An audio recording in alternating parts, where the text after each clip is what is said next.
तीसरे नंबर का जो चौथे नंबर का जो उपाय बताया है, उपवास करने का जो नियम बताया, उसमें वर्णन किया एकादशी के दिन अगर आपका व्रत है तो आप भूलवश भी डब्बे में रखी हुई रोटी गाय को ना देते हुए कुछ थोड़ा सा फल, फलहार, कोई केला, कोई सेब, जो आप खाते हो, अंगूर, पपीता, जो आप ग्रहण कर रहे हो, उसका थोड़ा सा भाग आप गाय को प्रदान करो। आप गाय को दीजिए।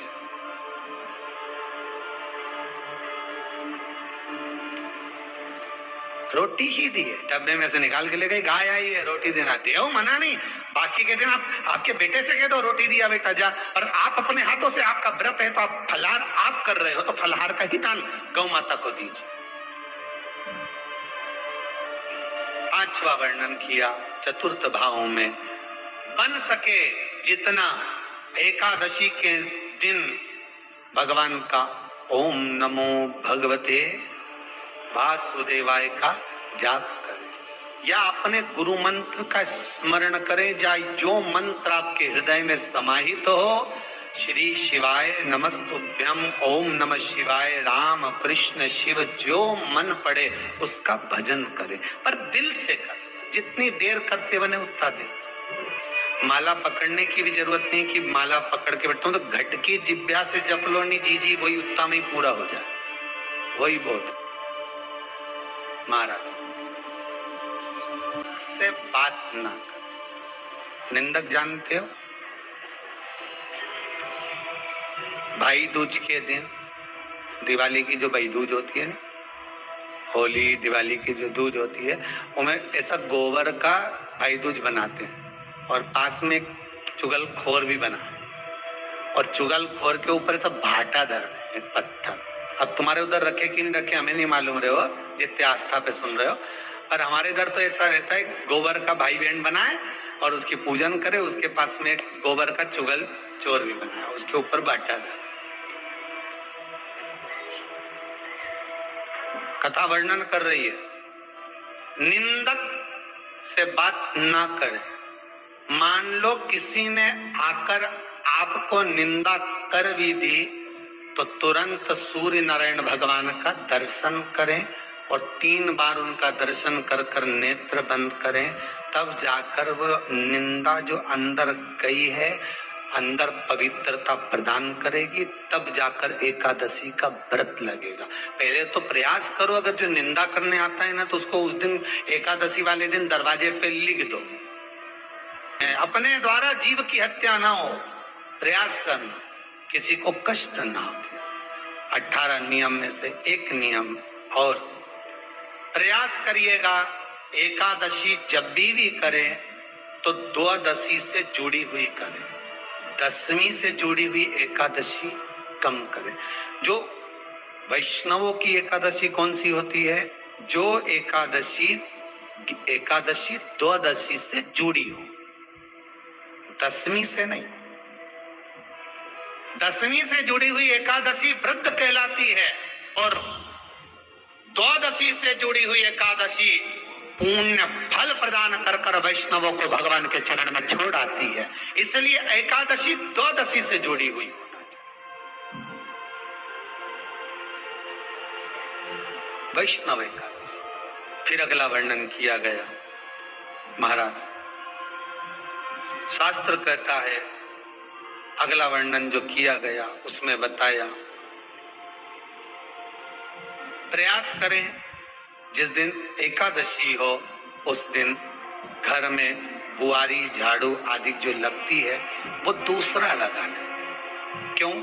उसका वर्णन है, अगर आप बुआरी लगाएंगे, झाड़ू लगाएंगे, पोछा लगाएंगे तो हो सकता है कोई जीव आपके हाथ के द्वारा मर जाए।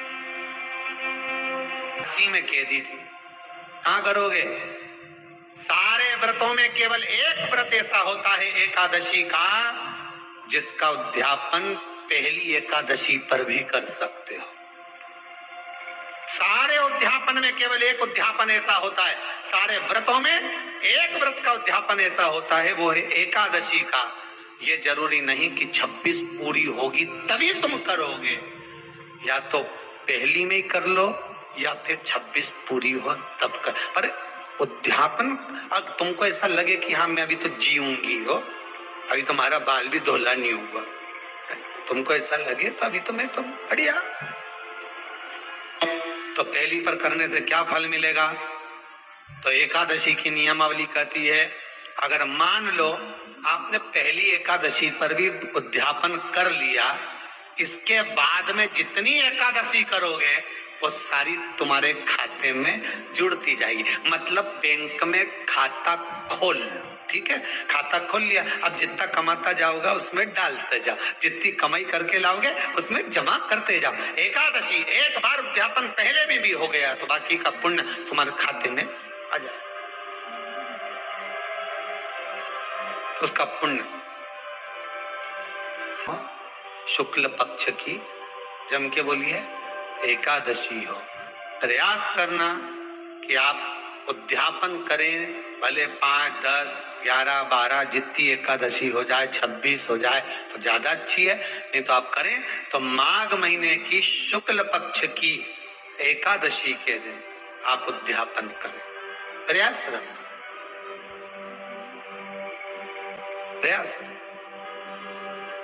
बड़े महीने के अंतर्गत जो उद्यापन, हाँ चतुर्मास के अंतर्गत उद्यापन नहीं होता एकादशी का, बहुत ध्यान दीजिए। ये जो एकादशी का उद्यापन माघ महीने की शुक्ल पक्ष की एकादशी के दिन आप बहुत प्रेम से आनंद के साथ करिए महाराज। परंतु एकादशी के उद्यापन में सबसे ज्यादा अगर कुछ जरूरी होता है तो 24 तरह का नैवेद्य जरूरी होता है। कितने तरह का? 24 तरह का नैवेद्य। अब आप कहोगे गुरुजी उद्यापन हम कर रहे हैं एकादशी का, तो उसमें तो फलहार का हमें नैवेद्य बनाना चाहिए, तो फिर ये पुराण के अंतर्गत स्कंद पुराण में ये चीज लिखी है कि एकादशी का जब उद्यापन करते हैं तो 24 तरह का नैवेद्य बनाकर सिद्ध करते हैं। 24 तरह का नैवेद्य जान रख लेना, हलवा बना लो, खीर बना लो, पूड़ी बना लो, सब्जी बना लो, पकौड़ा बना लो, भजिया बना लो, ऐसे 24 तरह का नैवेद्य अलग अलग चाहिए। पर लोग क्या करते हैं, खोपरा पाक बनवा लेते हैं 1-2 किलो और 24 जगह रख देते हैं। 24 तरह का नैवेद्य रखा जाता है। महाराज एकादशी के दिन आकर कर्मकांडी ब्राह्मण को बुलाकर जो भगवत सेवा में एकादशी का उद्यापन कराए, उन ब्राह्मण के चरणों को नमन कर कर, प्रणाम कर कर एकादशी का पूजन करवाइए और उस मंडल की पूजन कराकर हवन 2